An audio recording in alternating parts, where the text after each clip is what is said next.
welcome back. Today we have the AKY 710S, which is a pro bike camera. Very interested in this. This is from Akeeyo. Yeah, interested to see how this works. I know a lot of people like to put some cameras and stuff up. So yeah, if you guys are interested, shoot me an email, rohasentertainment@gmail.com. I'm also going to leave in the description below. That way you guys get hooked up with a pretty good deal. If you guys are brand new to the channel, consider subscribing, and if you're a returning subscriber, welcome back. Always try to get you guys a really good hookup here. So, okay, what are the specs on this thing before we open this up? So this one says charge as you go, 5.5 hours, which is a long-lasting battery. You do have an app, and it's also a quick dismantle. It does have 4K, 60 frames per second, high frame rate, ultralight, IP66, which is great. So cool. Okay, let's go ahead and open this guy up and see what we get inside. So here is the camera. It looks like it's it looks like you get a couple more goodies here, but okay, so when you do open it, it's gonna be a little bit hard to get, but here's the camera itself. It actually is very, very light. So there it is right there, the AKY 710S. Pretty good. You do have a couple things here. There is a cover on the top that you want to be sure you do take it off. And you do have a little mount right here at the bottom. And then on the back, it is going to be like a rubber thing that you'll need to take off. And it has USB-C charging. And it already comes with a micro SD, which is kind of hard to get out of there. I don't know why they put it right there in this location, but just so that way you guys get a look, there's the USB-C, and then here at the bottom is the actual micro SD card. So just to get it out is going to be an extreme challenge. Okay, I've been playing with this thing for like a few minutes here and I cannot get it out. It's there. All you do is just push it and it pops out, but the thing is that there's no way to actually grab it. Yeah, so I'm not really sure why they would put it right there in that location. Okay, so let's come inside here. I'm pretty sure you're going to need like some tweezers or something if you're really trying to pull it out and put it onto your computer. You probably could plug it in USB-C and then just download it in that method. But here is going to be one of the mounts. And this mount, you just put it on your bike. There is another mount here. So just a couple adapters. That just depends on how you're going to want to do it. Here is a cable. And then, of course, you're going to get a whole bunch of other mounts here. So a lot of mounts. You got an Allen wrench in there. You got some keys in here to take off. A little thing here to reset it. So right next to the back of this, the USB-C, there is a button there to be able to reset the thing. And then you have a bunch of other mounts and then also a little tiny screwdriver. So just a bunch of gadgets here. It really bugs me that there isn't a thing here to pull out that micro SD, especially if you want to maybe possibly change it out and get another one. So I'm going to use this tool, see if I could actually pull it out. So I was able to get it using this thing. It was not easy to do. This is a 64 gig micro SD, which is not that bad. With 4K files, usually they're pretty good size. So 64 gigs might be a little bit on the lower end, but just depends on how much you're recording and how much you want to store. You should be able to download that stuff and then just keep it clean. But again, you might want to get some tweezers or something, just because I know this tool here is not the right one to use. Now here on the back, it does, or in the book I should say, the quick user manual guide, you'll have a bunch of explanations of what everything is, of all the different stuff, of how to set it up, how to put it, how to mount it. Everything seems fairly easy. And again, you could read some of the details. You got 4K, 2K, 1080p, all the different frame rates, 60 frames per second, 55, 30, and 28. It's got some different functionalities here. You could even take pictures. It says the picture can only be operated through the phone app, and then of course you will need the actual app. So I'm going to go ahead and scan the QR code here so I could show you the app that you will need. And we're not going to be using all these adapters. We're just going to have this plugged in, and hopefully it has some battery here so that way we could see exactly what it is. But if you need to hardwire it for whatever reason, yeah, you should be able to do it with this cable, USB-C, and then the charging port is right there. Okay, so here we go. We're going to go ahead and hit install.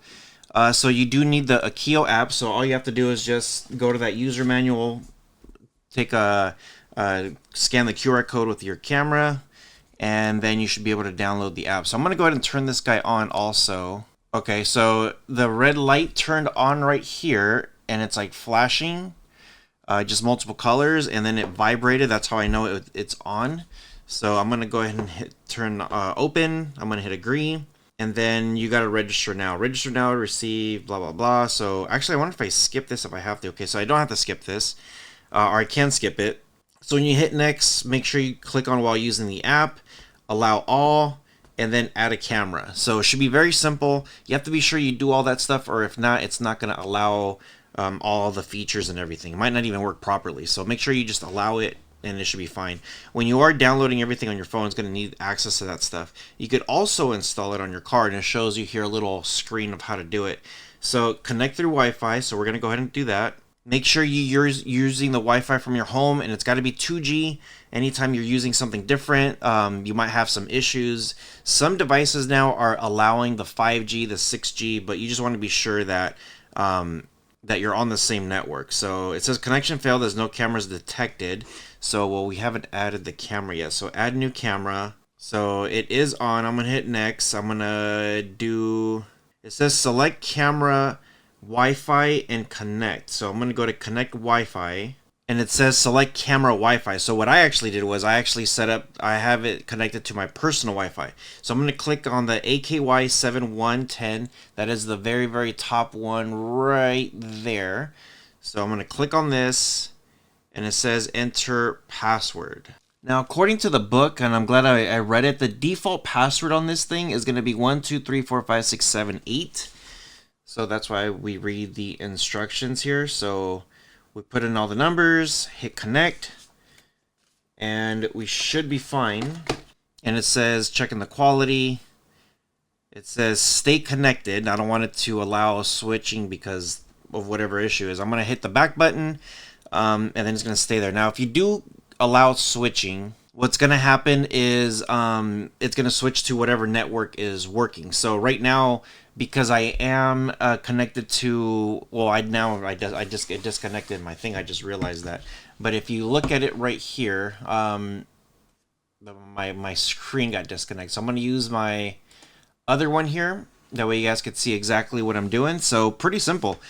Here is the camera. Very, very good. Let's see if we could do a test here to see what the lag time is. So 1, 2, 3. That is highly responsive. 1, 2, 3. Yeah, highly responsive. So you could do pause, picture. Right now it's recording now, so I'm gonna stop the recording there. You could take the picture there. Now I took a picture, and then I think that's pretty much it. It has a camera here. You could mute it. It does say it's recording, so I'm going to go ahead and turn this off. Recording stopped, or pause I should say, so we should be good. Okay, camera settings. You got sound recording, video resolutions. You could choose everything here, so there's all your options right there. You could also do loop recording, light source frequency, exposure, time watermark, mirroring, rear mirror. So if you want to like flip it or turn it around, however you want, that's going to be your two options. Delayed shutoff, collision sensing if you crash, charging automatically starts up, parking monitor collision, so it boots when recording. Yeah, and then you have like some passwords. You could change the password here off of the device, and then factory reset. Format the SD card if you want to delete everything. So we're going to come here.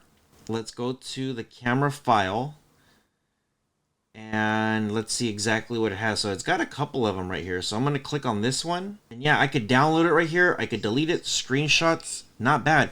And the audio on this thing actually sounds very, very good. Yeah, so that's really, really good. The playback on this thing is extremely good, extremely smooth. It's a little dark just because of how I have the camera right here set up, but that's okay.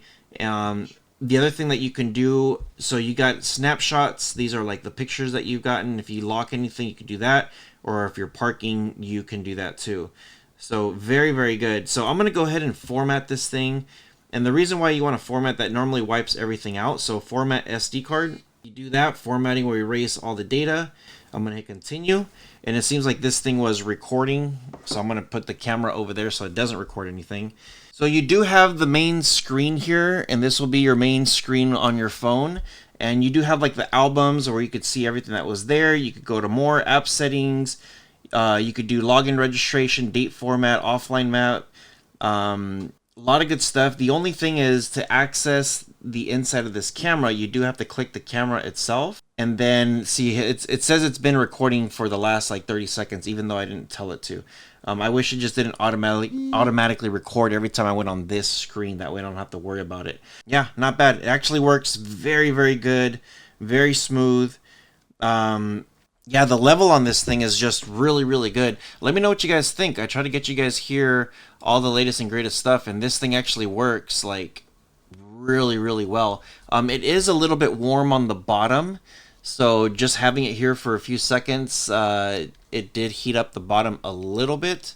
So, and it does say here, be careful to the heat. There is a little sticker right there on the bottom that says that right there. So, yeah, not bad. If you're outside riding the bike, then it should be good. If it's inside the car, it might heat up a little bit too fast.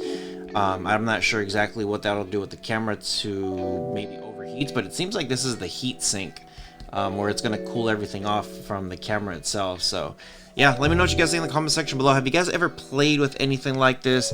Try to get you guys here something that's set up pretty nice and pretty well. So yeah, you guys take care of each other, and I'll see you guys in the next one.